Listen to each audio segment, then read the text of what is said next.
আসসালামু আলাইকুম। যে বিষয়টা নিয়ে কথা বলবো সেটা হলো বিগত কয়েকদিন আগে এই সিলেট এমসি কলেজের যে ঘটনা ঘটেছে বাংলাদেশ ইসলামী ছাত্র শিবির ও তালামিজে ইসলামী কর্মীর মধ্যে। তো এক কর্মীকে তালামিজে ইসলামী এর কর্মীকে শিবির কুপিয়ে জখম করেছেন। আসলে আমার খুব সম্মানিত একটা জায়গা হলো ফুলতলি সাহেব কিবলা।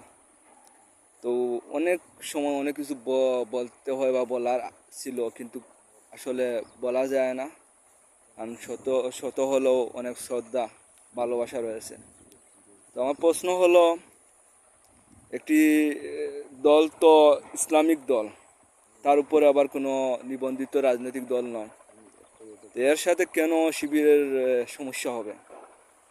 আপনারা এটা ভালো করে দেখবেন, কেন জামাত বা শিবির কর্মীর সাথে আল ইসলার তালামিজের সমস্যা হবে।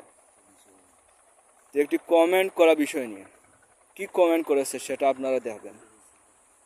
তো আমার মনে হয় এসব থেকে তালামজি ইসলামী কর্মী বিরত থাকাই ভালো।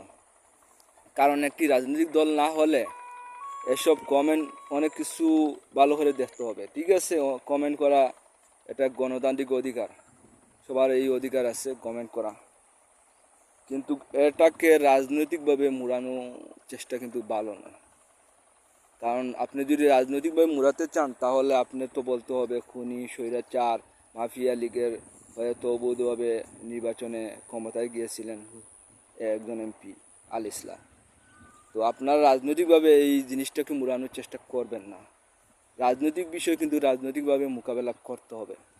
আপনার সেফ একটি দুর্ঘটনা মনে করেন, একটা প্রতিবাদ করেন, আমিও প্রতিবাদ করি, আমি তীব্রভাবে প্রতিবাদ করি। যেই অন্যায় অন্যায় করেছে তার শাস্তি হওয়া উচিত।